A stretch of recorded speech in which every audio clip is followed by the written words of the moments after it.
Because the gospel is it's going to be offensive, but we don't want to be offensive ourselves with it. We don't need to add any more offense to the gospel. Yeah, And so speak a little bit more about that. I like the train of thought you got there. right. And so and when I say that, I want to say like we as Christians, and sometimes I find myself in this situation a lot of times. We like to force feed the world Christ. And I think that's the sweet thing about the love of God is love always give you the choice to deny. Yep. If God, when we see that God truly loves us, the love is exemplified in a sense by God giving us the choice to accept or deny his son and the sacrifice of his son. I think the thing about love being a choice is if love was not a choice, it'd be slavery. You'd be enslaved to God. But because God loves us and he gives us that choice, we in turn should offer people that choice by presenting the gospel in a way that shows them like you are making a choice. You are choosing between heaven and hell. Amen. But Yep.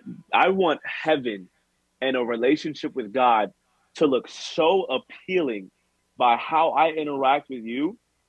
Gospel is almost not offensive at all. Or at least I'm Yeah. not adding offense to the gospel. I know, I like that because we'll have moments in our life, one way or the other, that maybe somebody did catch some kind of offense from another Christian or some kind of encounter that they had. But then I don't, and I can't speak for everybody, but I've had those conversations where somebody will stop and be like, you know what? You're not like those that I've had encounter with before. Like you're not like those other Christians. You're not like those. And really, ultimately, what it sounds like they're saying is, hey, thank you for getting a chance to get to know me and let me speak, and not, like you said, force feed. And I think that is where something like the airplane thing or whatever. And again, I don't know a whole lot of context. I'm learning about it literally Yeah, right before the stream. But that's when there are certain things where I like this zeal, right? I appreciate the zeal for of sure. like, let's go tell the world. For sure. But then at the same time, it's like, yo, but there is a reason why we look nuts, that Yeah, this yeah, is yeah, this yeah, is yeah. kind of Yeah. crazy. Yeah. It's a struggle. It's a struggle seeing that and continuing as a Christian because it's just like you just put us like 5 steps back. But it's just like continuing to be faithful, trusting that God also had that in mind. Like it wasn't Yeah. this airplane thing that was like a little bit odd. It was not something that God was looking in heaven like, what the freak are they doing?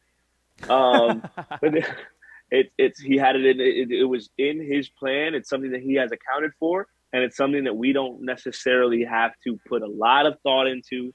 We don't have to go to Twitter about it and a ton of things about it. Right. We just carry on, carry on, and continue in what God has called you to do.